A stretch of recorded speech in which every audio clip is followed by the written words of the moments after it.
오늘 영상에서는 627 대책과 1015 대책 등 강화된 부동산 규제 속에서 무주택자가 반드시 알아야 할 생애 최초 주택담보대출을 아주 쉽게 정리해 드리겠습니다. 특히 오늘 영상 후반부에는 은행 대출 한도가 꽉 막혔을 때 남들보다 대출 한도를 수천만 원 더 끌어올릴 수 있는 특급 꿀팁을 공개할 예정이니 끝까지 놓치지 마세요. 안녕하세요. 반지하 시행착오를 넘어 반포 대단지 입성까지 실전 자산성장 전략을 전하는 하이엔즈 테크의 대표 하이엔입니다. 많은 분을 상담해보면 돈이 부족해서가 아니라 정보가 없어서 기회를 놓쳤던 분들을 정말 많이 뵙는데요. 여러분은 집을 살 때 어떤 기준을 먼저 보시나요? 가격? 위치? 학군? 교통? 네, 물론 모두 중요하죠. 하지만 무주택자라면 이 모든 것보다 가장 먼저 확인해야 할 것이 따로 있는데요. 바로 내가 생애 최초 주택담보대출 대상이 되는가, 그리고 생애 최초 신청 시 실제로 내가 대출받을 수 있는 금액은 어떻게 계산하는가입니다. 상담 오신 고객분들의 자금을 살펴보면 대출 전략만 잘 짜면 충분히 매수 가능한 집인데도 대표님 이 단지가 좋은 건 알지만 저희 형편에 가능할까요? 또는 대출이 너무 무서워서 그 단지는 아예 포기하고 쳐다보지도 않았어요. 이렇게 스스로 선을 긋고 시도조차 안 하시는 분들이 너무 많았어요. 더 안타까운 건 최근 상담받으신 30대 고객분의 경우 생애 최초 대출을 활용하면 서울 아파트를 충분히 매수 가능하셨는데 이런 상품이 있는지 몰라서 지방 아파트를 매수하셨던 경우예요. 이 고객분께서 상담 끝나고 주신 말씀 중 생애 최초 대출 기회를 날려버린 것이 가장 후회된다 라고 하신 부분이 마음이 아팠습니다. 집을 고르는 안목보다 대출의 구조와 단계가 먼저 정리되지 않으면 아무리 좋은 매물을 봐도 결국 그림의 떡이 되어버려요. 막연한 불안함 대신에 구체적인 기준으로 판단하는 방법 지금 바로 시작합니다. 그렇다면 내가 과연 그 좋은 생애 최초 혜택을 받을 수 있는 대상인지 어떻게 확인할 수 있을까요? 가장 중요한 세 가지만 체크해 보시면 되는데요. 첫째, 나뿐만 아니라 우리 가족 전체의 과거 이력을 보셔야 합니다.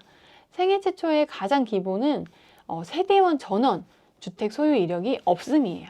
지금 집이 없는 무주택자인 것은 물론 주민등록 등본상 함께 올라가 있는 가족 중 단 한 명이라도 과거에 집을 샀다가 판 적이 있다면 생애 최초 혜택을 받을 수 없습니다. 태어나서 단 한 번도 집을 가져본 적이 없어야 한다는 점을 철저하게 확인하셔야 돼요. 여기서 예비 신혼부부들을 위한 중요한 꿀팁 하나 드릴게요. 신혼집으로 내 집을 마련을 계획 중이시라면 꼭 주의하셔야 하는데요. 만약 결혼할 배우자가 과거에 단 한 번이라도 집을 샀거나 판 적이 있다면 혼인신고를 하는 순간 한 세대로 묶이게 돼서 나의 생애 최초 혜택까지 날아가요. 따라서 이런 경우에는 무작정 혼인신고부터 할 게 아니라 그 전에 대출과 매수 순서를 어떻게 할지 명확한 전략을 세우셔야 돼요.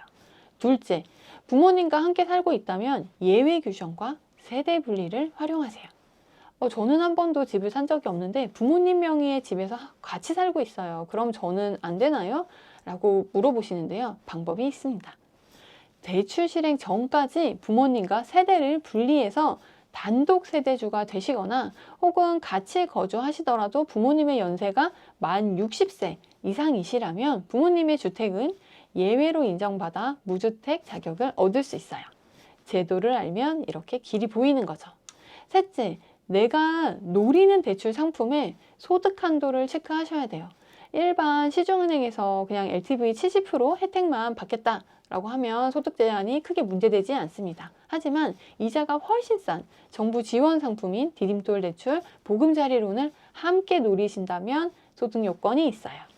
2026년 현재 생애 최초 구입자는 부부 합산 연소득 7천만 원 이하여야 이 혜택을 온전히 누리실 이렇게 내가 생애 최초 대상이 되는지 확인하셨다면 이제 본격적으로 대출의 구조를 파헤쳐 보겠습니다. 우리가 내 집 마련을 위해 주택담보대출을 받을 때는 크게 두 가지를 고려해야 하는데요. 바로 대출의 기준이 되는 집의 가치와 빚을 갚아 나갈 나의 상환 능력이에요. 여기에 최근 강화된 스트레스 DSR까지 더해 총 3단계로 나누어 확인해야 합니다. 첫 번째 관문은 LTV, 주택담보대출 비율인데요. 물건의 가치 대비 빌려주는 돈의 비율을 의미해요. 만약 10억짜리 아파트를 사고 싶다고 가정할 때 은행이 묻습니다. 아파트 가격의 몇 %까지 대출해드릴까요? 이게 바로 LTV예요. 만약 LTV가 40%라면 은행은 4억을 빌려줍니다. 내 돈 6억이 있어야 살 수 있죠. 하지만 LTV가 70%라면 은행이 7억을 빌려주니 내 돈 3억만 있으면 되는 거예요. 즉 LTV 숫자가 높을수록 내가 가진 현금이 적어도 집을 살 수 있는 문이 넓어지는 거죠. 여기서 무주택자가 꼭 알아야 할 핵심. 지금 규제가 강화되면서 대출이 서울 아파트 값의 40%밖에 나오지 않습니다. 하지만 생애 최초로 집을 사는 분들에게는 정부가 혜택을 줘요. 처음으로 용기 내서 내 집을 마련하는 거니 돈이 조금 부족해도 살 수 있게 규제 지역이라도 70%까지 빌려줄게. 남들은 현금 6억이 있어야 10억짜리 집을 사는데 생애 최초인 분들은 현금 3억으로도 같은 집을 살 기회가 열려 있다는 뜻이에요. 이 혜택을 절대 놓치면 안 됩니다. 그런데 많은 분이 여기서 오해를 하세요. 그럼 집값의 70%면 무조건 7억이 빌려주는 건가요? 이렇게요.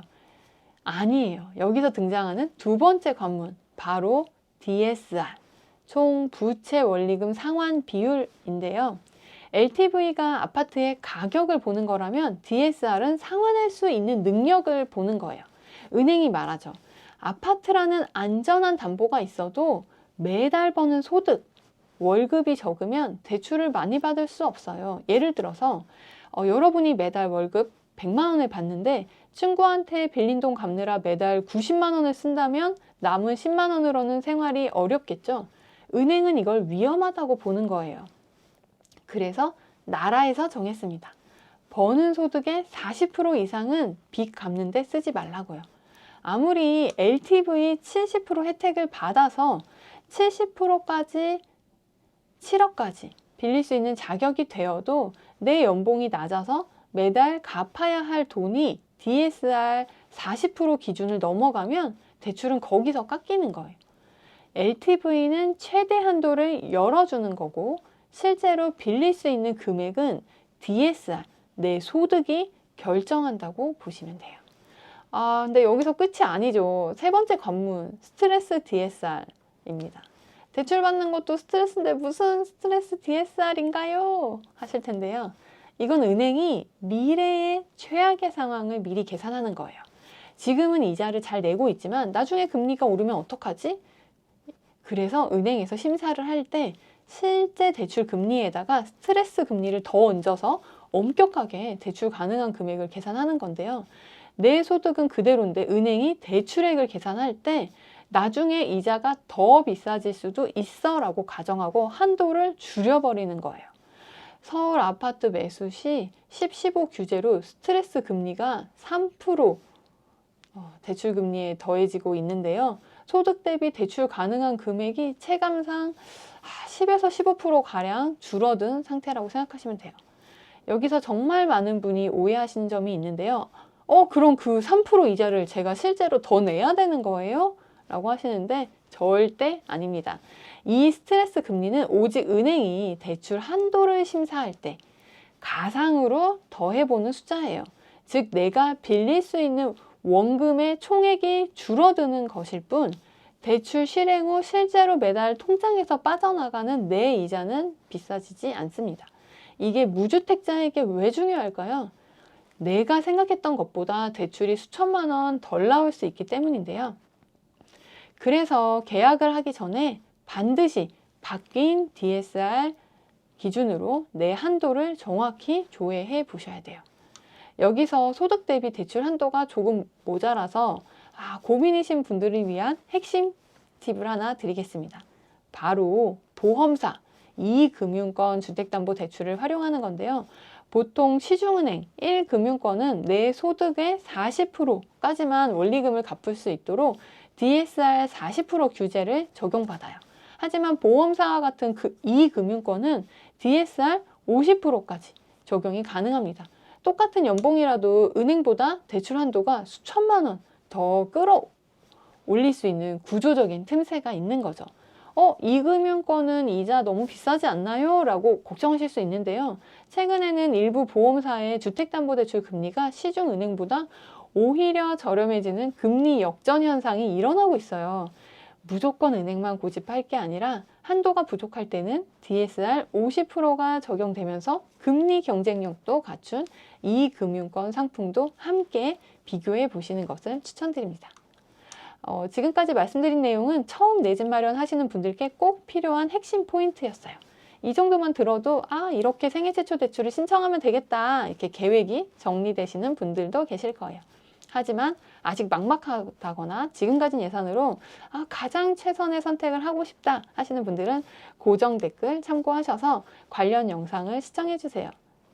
오늘 영상이 도움이 되셨다면 구독과 좋아요 그리고 알림 설정 부탁드립니다. 구독하시면 남들보다 한 발 빠르게 실전 재테크 정보와 자산 상승의 기회를 얻으실 수 있을 거예요. 직장인이 할 수 있는 최고의 재테크는 내 집 마련입니다. 여러분의 성공적인 내 집 마련을 진심으로 응원합니다. 감사합니다.